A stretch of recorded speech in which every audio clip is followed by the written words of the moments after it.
நரியும் கொக்கும். தந்திரசாலியான நரி ஒன்று எப்பொழுதும் மற்றவர்களை கேலி செய்வதில் விருப்பமுடையதாக இருந்து வந்தது. இந்த நரி தனது துன்புறுத்தலால் மற்றவர்கள் அடையும் துக்கத்தில் மகிழ்ச்சி அடைந்து வந்தது. தந்திர நரியானது மற்ற மிருகங்களையும் தொடர்பு கொண்டு அவர்களை தனது வீட்டிற்கு வருமாறு அழைப்பு விடுப்பதை வாடிக்கையாக கொண்டிருந்தது. அவர்கள் வீட்டிற்கு வரும்போது அவர்களை கேலி செய்து வருத்தமுறை செய்து வந்தது. ஒருமுறை கொக்கு ஒன்றை விருந்து உண்ண வீட்டிற்கு வருமாறு நரி அழைத்தது. நரியின் மோசமான நடத்தையை அறியாத கொக்கு நரியின் அழைப்பிற்கு சம்மதம் தெரிவித்து உணவு அருந்த ஒப்புக்கொண்டது. அடுத்த நாள் காலையில் நரி கொக்கிற்காக உணவு சமைத்துக் கொண்டிருந்தது. அதன்படியே கொக்கு வீட்டிற்கு வந்தவுடன்,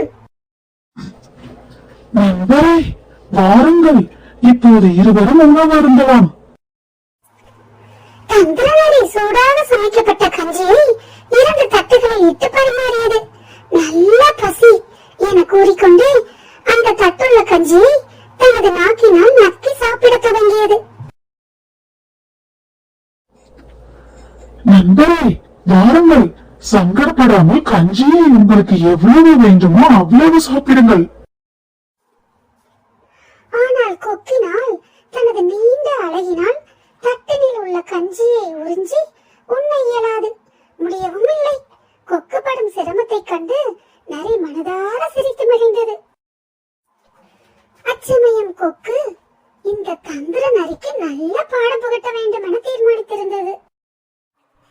அருமை நண்பா நரியாரே, நான் உங்கள் உபசரிப்பில் மிகுந்த மகிழ்ச்சி அடைகிறேன். நீங்கள் நான் அளிக்கும் விருந்திலும் அவசியம் கலந்து கொள்ள வேண்டும். ஓ, எனக்கும் தற்போது சந்தோஷத்துடன் உணவு அருந்த ஒரு சந்தர்ப்பம் கிடைத்துள்ளது. மறுநாள் இரவு நரி கொக்கின் வீட்டிற்கு விருந்துண்ண சென்றது. வாருங்கள் என் நண்பரே, இப்போதுதான் சமையல் அறையில் வேலைகளை முடித்தேன். தங்களுக்காக சிறப்பான உணவு தயாரித்துள்ளேன், சாப்பிடலாம் என்று கொக்கு நரியை வரவேற்றது. மிகுந்த ஆர்வத்துடன் நரி தனது மகிழ்ச்சியான சந்தர்ப்பத்திற்கு காத்திருந்தது. ஆனால் உணவிற்கான கஞ்சி 2 குறுகிய வாயுடன் உள்ள நீண்ட ஜாடிகளில் இருப்பதைக் கண்டு நரி அதிர்ச்சி அடைந்தது.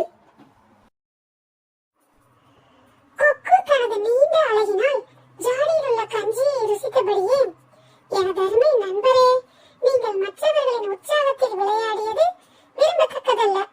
இப்போது நீங்கள் ஜாடியில் உணவருந்த முடியாமல் வருத்தமாக உள்ளீர்கள். வாழ்க்கையை உணருங்கள். மற்றவர்களின் வருத்தத்தில் நீங்கள் சந்தோஷம் அடையக்கூடாது என கொக்கு சொன்னது. தந்திர நரி தனது தவறை உணர்ந்து மௌனமாக வெளியே சென்றது. இந்த கதையிலிருந்து நாம என்ன தெரிஞ்சுக்கிட்டோம்? முற்பகல் செய்யும் பிற்பகல் விளையும்.